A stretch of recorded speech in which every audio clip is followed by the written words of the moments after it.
Studi Pendidikan Agama Islam, Sekolah Tinggi Ilmu Tarbiyah Muhammadiyah Paciran, Lamongan. Nah, di video kali ini saya akan membahas tentang pendidikan di Inggris. Bagaimana sih pendidikan di negara Inggris itu? Langsung saja kita simak penjelasannya. Yang pertama yaitu latar belakang pendidikan di negara Inggris.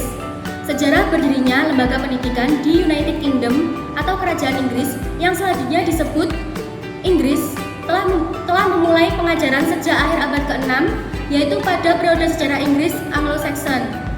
Nah, sekolah yang pertama kali berdiri di Inggris adalah sebuah grammar school yang didirikan pada tahun 589 di Canterbury, England.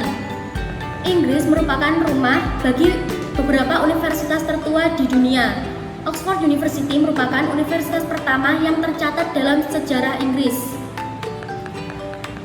Terdapat bukti yang menunjukkan bahwa universitas tertua di negara berbahasa Inggris ini telah memulai pengajaran sejak tahun 1096 dan berkembang pesat sejak tahun 1167. Kemudian pada tahun 1209 para cendekia dari Oxford University memutuskan hengkang dan pindah ke Cambridge yang kemudian menjadi cikal bakal berdirinya Universitas Cambridge. Di bagian utara didirikan St. Andrews pada tahun 1413 yang kemudian menjadi universitas tertua di Skotlandia. Salah satu tonggak penting dalam sejarah pendidikan di Inggris adalah diberlakukannya program wajib belajar pada tahun 1880.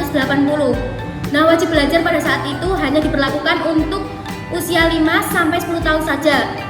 Batas akhir usia belajar kemudian meningkat menjadi 14 tahun pada tahun 1918. Pada tahun 1947 dan 1963, wajib belajar meningkat lagi menjadi 15 tahun dan 16 tahun. Dengan diberlakukannya Education and Skills Act 2008, wajib belajar meningkat lagi menjadi 18 tahun. Sistem pendidikan di Inggris dibagi berdasarkan 4 negara, yaitu England, Skotlandia, Wales, dan Irlandia Utara. Setiap negara memiliki sistem yang terpisah di bawah pemerintahannya masing-masing. Pemerintahan Inggris bertanggung jawab atas England, pemerintah Skotlandia, pemerintah Wales, dan pemerintah Irlandia Utara bertanggung jawab atas wilayahnya masing-masing. Struktur pendidikan di Inggris dibagi menjadi beberapa jenjang berdasarkan umur. Yang pertama adalah pendidikan pra-primer atau pre-primary education, yaitu usia 3-4 tahun. Yang kedua, pendidikan primer atau primary education, yaitu usia 4-11 tahun. Pada pendidikan dasar atau pendidikan primer ini berlangsung selama 7 tahun. Adapun pada pembelajaran primer ini terdapat 2 key stage, yaitu key stage pertama untuk tahun pertama dan kedua, dan untuk key stage kedua yaitu untuk tahun ketiga hingga tahun kelima. Adapun key stage sendiri merupakan pembagian tahapan yang disesuaikan dengan keterampilan dan pengetahuan yang ingin dicapai pada batas akhir tahapan. Yang ketiga, pendidikan sekunder atau secondary education, yaitu usia 11-16 tahun. Pada pendidikan menengah atau pendidikan sekunder ini dibagi menjadi 2 case stage, yaitu case stage ketiga dan case stage keempat.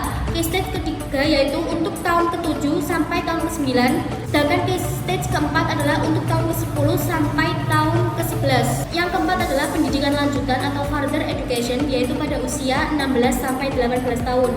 Dan yang kelima adalah pendidikan tinggi atau higher education, yaitu pada usia 18 tahun ke atas.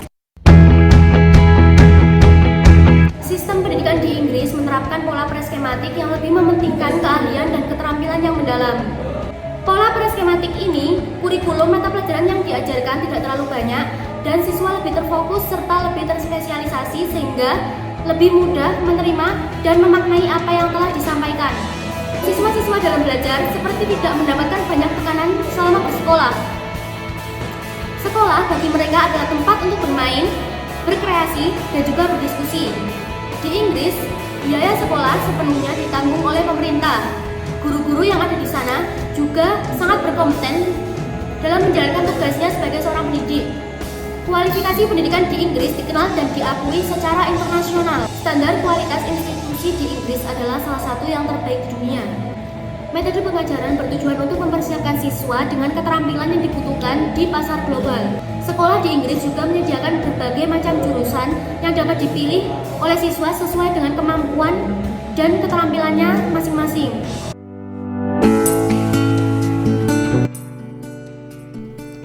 Persatuan Guru Nasional Inggris dan Wales mengemukakan ada beberapa masalah kependidikan yang dihadapi oleh pendidikan di Inggris. Masalah-masalah tersebut antara lain, yang pertama, the relationship between education and employment and preparation for the transition from school to work. Di sini masyarakat Inggris menghendaki adanya fungsi nyata dari lulusan suatu sekolah, dalam arti bagaimana lulusan tersebut dapat didayagunakan dalam dunia kerja. Mereka menginginkan adanya hubungan antara lingkungan pendidikan dengan dunia kerja. Oleh karenanya, sekolah diharapkan dapat menjalin kerjasama dengan perusahaan-perusahaan, holding company, dan sebagainya. Yang kedua adalah a commitment to lifelong education.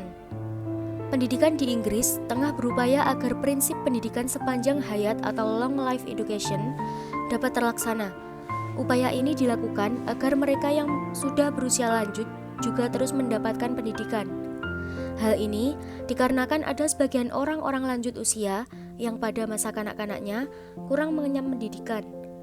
Dengan adanya usaha ini, diharapkan adanya pemerataan pendidikan baik muda maupun tua sesuai dengan prinsip long life education. Yang ketiga adalah the expansion of educational facilities. Salah satu resiko dari pengembangan sarana pendidikan adalah biaya yang dikeluarkan akan semakin banyak, apalagi di era arus informasi dan teknologi yang semakin hari semakin berkembang dengan cepat, sehingga membutuhkan sarana pendidikan yang dapat disesuaikan dengan perkembangan zaman. Hal ini agar pendidikan Inggris tidak ketinggalan zaman. Sedangkan dampak dari pengembangan sarana pendidikan berteknologi tinggi ini akan mengurangi tenaga kerja guru itu sendiri. Akibatnya, banyak guru-guru yang akan menganggur. Namun, di pihak lain, apabila fasilitas tidak terpenuhi atau kurang, maka akan menimbulkan hambatan belajar sehingga kurang optimalnya proses belajar siswa. Hal ini juga akan berdampak pada ekonomi Inggris di masa mendatang. Dan yang keempat adalah teacher education for tomorrow. Pendidikan guru juga merupakan masalah yang harus diperhatikan. Sistem dan metode pengajaran hendaknya dapat memenuhi permintaan masyarakat yang menginginkan hasil yang bagus. Untuk menangani masalah tersebut, pendidikan profesi keguruan di Inggris dipersiapkan secara matang selama 4 tahun.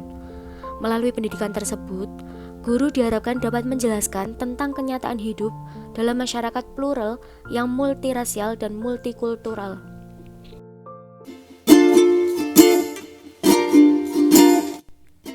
Yang selanjutnya adalah perbandingan pendidikan yang ada di Indonesia dengan pendidikan yang ada di Inggris. Pada tabel berikut ini dapat kita amati bagaimana perbandingan pendidikan antara Indonesia dengan Inggris.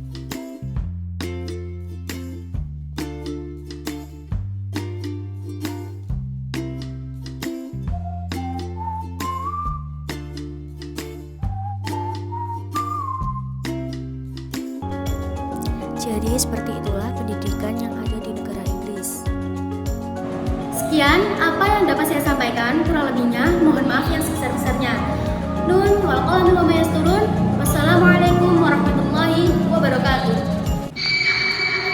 Oh, she's sweet but a psycho, a little bit psycho. At night she's screaming, I'm on my mind, my mind. Oh, she's hot but a psycho, so left but she's right though.